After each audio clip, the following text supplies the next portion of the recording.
Assalamualaikum warahmatullahi wabarakatuh. Terima kasih sebelumnya Bu. Di sini saya akan menyampaikan ujian akhir semester UAS tahun 2024-2025 untuk mata kuliah pencemaran udara dan kebisingan. Dosen Dr. Elis Yufia STMSI. Mohon izin Bu, di sini saya akan menyampaikan jawaban saya dari soal nomor 1, yaitu tentang uraikan fenomena perubahan iklim yang didasarkan pada variabel iklim. Di sini menurut saya, perubahan iklim itu berdampak pada bumi tempat kita hidup sekarang dan segala dinamika hidup di dalamnya secara signifikan dan menjadi salah satu isu pembangunan global yang paling penting sampai saat ini. Karena pada saat ini iklim kita tidak menentu. Perubahan iklim adalah perubahan jangka panjang dalam suhu dan pola cuaca iklim dalam periode waktu yang sangat lama. Nah, dalam hal ini, variabel iklim itu yang menyebabkan perubahan iklim adalah suhu, kelembapan, tekanan atmosfer, kondisi awan, intensitas sinar matahari, curah hujan, dan angin. Untuk contoh fenomena perubahan iklim yang berkaitan dengan suhu, yaitu di permukaan bumi ini disebabkan oleh peningkatan konsentrasi gas rumah kaca, di mana perubahan iklim berkaitan dengan suhu dapat menimbulkan berbagai dampak seperti kekeringan, peningkatan risiko kesehatan, kepunahan spesies, kekurangan makanan, kebakaran hutan, mencairnya es di kutub, dan rusaknya terumbu karang yang ada di laut.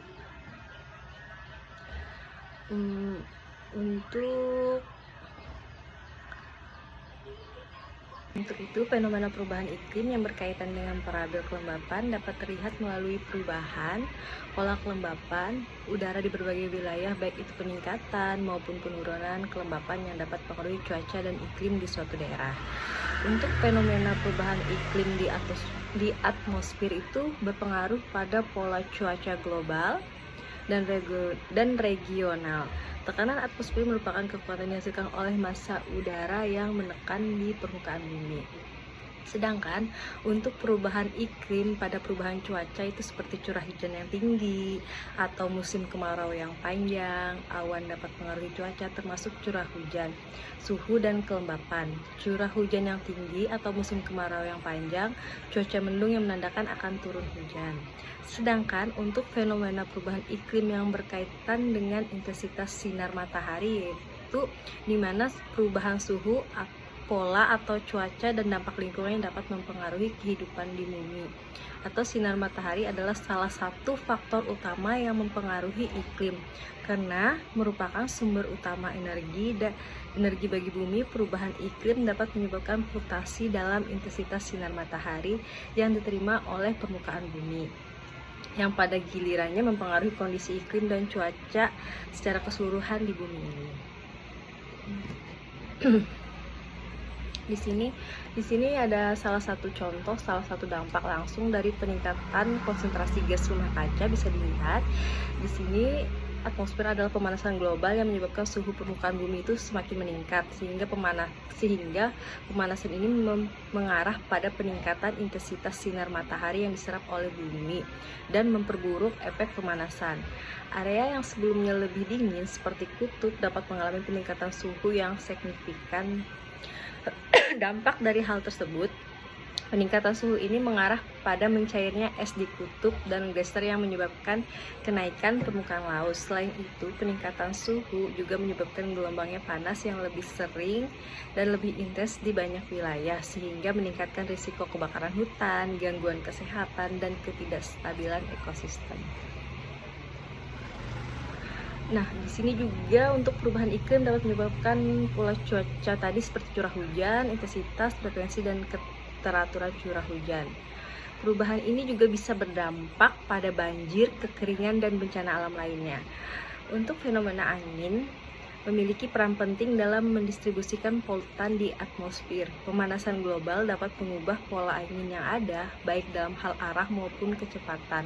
Ini dapat memperburuk kualitas udara, terutama di wilayah perkotaan dan industri. Sedangkan untuk dampaknya itu bisa melakukan penyebaran polusi udara, yaitu kabut asap yang lebih tebal, dan kualitas udara yang buruk seperti di daerah perkotaan. Perubahan angin dapat mengkonsentrasi konsentrasi polutan udara seperti partikel debu, karbon monoksida, dan ozon yang berdampak buruk pada kesehatan manusia. Dan untuk soal 1.2-nya itu di mana polutan udara terdiri dari beberapa jenis partikel gas. Pada tiap-tiap jenis polutan, jelaskan sumbernya, proses terjadinya, dan dampaknya bagi kesehatan manusia serta lingkungan. Di sini menurut saya polutan udara itu adalah substansi yang mencemari udara dan dapat berasal dari berbagai sumber alami maupun aktivitas manusia. Polutan ini terdiri dari berbagai jenis partikel dan gas yang dapat berdampak buruk bagi kesehatan manusia dan lingkungan itu sendiri. Nah, di sini untuk polutan itu seperti partikulat, contohnya PM10 atau PM2.5. Sumber partikulat itu berasal dari asap, debu, jelaga, dan abu. Untuk dampaknya berbahaya bagi pernapasan manusia sehingga bisa menghambat sirkulasi transpirasi, menyebabkan terjadinya korosif, mengurangi jarak pandang manusia, dan mengurangi radiasi matahari. Di sini proses terjadinya itu seperti partikel-partikel terbentuk melalui pembakaran bahan organik, proses industri, atau pelepasan debu dari aktivitas konstruksi dan jalan raya. Untuk dampak pada lingkungannya, yaitu partikel ini bisa menyebabkan penyebaran visual seperti kabut asap, dan merusak vegetasi serta kualitas tanah dengan menurunkan jumlah sinar matahari yang mencapai permukaan bumi. Nah, dan di sini juga ada jenis polutan yang berbentuk gas, yaitu CO, NO2, SO2, dan O3. Di sini bisa kita lihat karbon monoksida terbentuk ketika bahan bakar yang mengandung karbon seperti bensin dan kayu dibakar dengan tidak sempurna, sehingga menghasilkan gas yang berbahaya. Untuk dampaknya itu bisa menyebabkan gejala seperti pusing, sakit kepala, mual, dan bahkan kematian yang cukup tinggi. Sedangkan untuk nitrogen dioksida, proses terjadinya biasanya terjadi pada suhu tinggi seperti pada kendaraan bermotor dan mobil atau pembangkit listrik, di mana disebabkannya proses pembakaran yang mengandung nitrogen sehingga berdampak pada iritasi saluran pernapasan dan dapat merusak paru-paru. Untuk dampak lingkungan itu sendiri, nitrogen di sini dioksida dapat berkontribusi pada pembentukan hujan asam yang merusak tanaman, air, tanah, dan bangunan. Di sini untuk SO2, proses terjadinya itu terjadi melalui pembakaran bahan bakar yang mengandung sulfur seperti batu bara dan minyak bumi. Dampaknya yaitu bisa menyebabkan iritasi, saluran pernapasan, batuk, sesak nafas, dan memperburuk kondisi pernapasan seperti asma.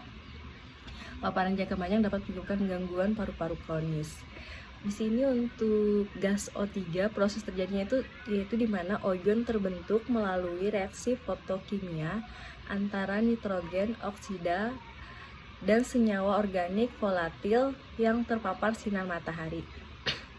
Proses ini terjadi di atmosfer bawah yang berfungsi sebagai polutan udara. Dampaknya itu bisa menyebabkan iritasi mata, batuk, sesak nafas, serta memperburuk kondisi seperti asma dan bronkitis. Dampak lingkungan dari O3 ini juga dapat merusak tanaman, memperlambat pertumbuhan tanaman, pertanian, dan menyebabkan penurunan hasil pertanian di muka bumi ini.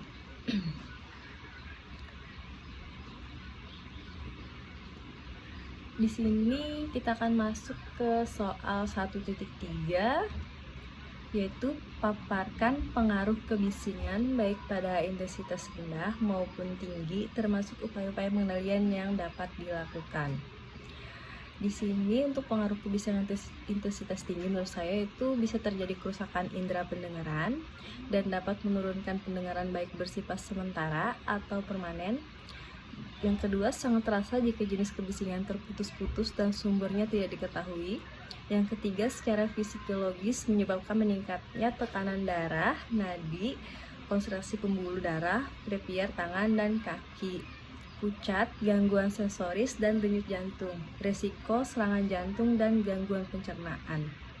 Sedangkan untuk pengaruh kebisingan intensitas rendah dapat menyebabkan stres, cepat marah, sakit kepala atau gangguan tidur, dan juga gangguan reaksi psikomotorik, kehilangan konsentrasi seperti instruksi, peringatan, dan tanda bahaya yang tidak terdengar, dan juga mengurangi efisiensi dan produktivitas kerja. Nah, dalam upaya-upaya pengendalian yang dapat dilakukan, yaitu kita bisa melakukan eliminasi, substitusi, engineering control, isolasi, pengendalian administratif, atau alat pelindung diri.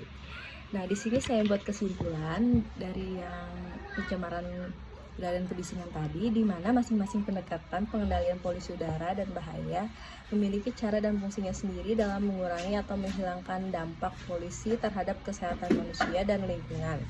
Eliminasi dan substitusi adalah langkah paling efektif karena menghilangkan dan mengganti bahaya sejak awal.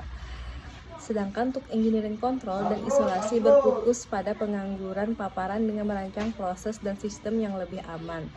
Pengendalian administratif melibatkan peraturan dan kebijakan untuk memastikan keselamatan, sementara alat pelindung diri adalah langkah terakhir yang melindungi individu yang mungkin tetap terpapar bahaya. Kombinasi dari berbagai upaya pengendalian ini sangat penting dalam menciptakan lingkungan yang lebih aman. Yang bisa saya utarakan untuk jawaban puas saya. Terima kasih.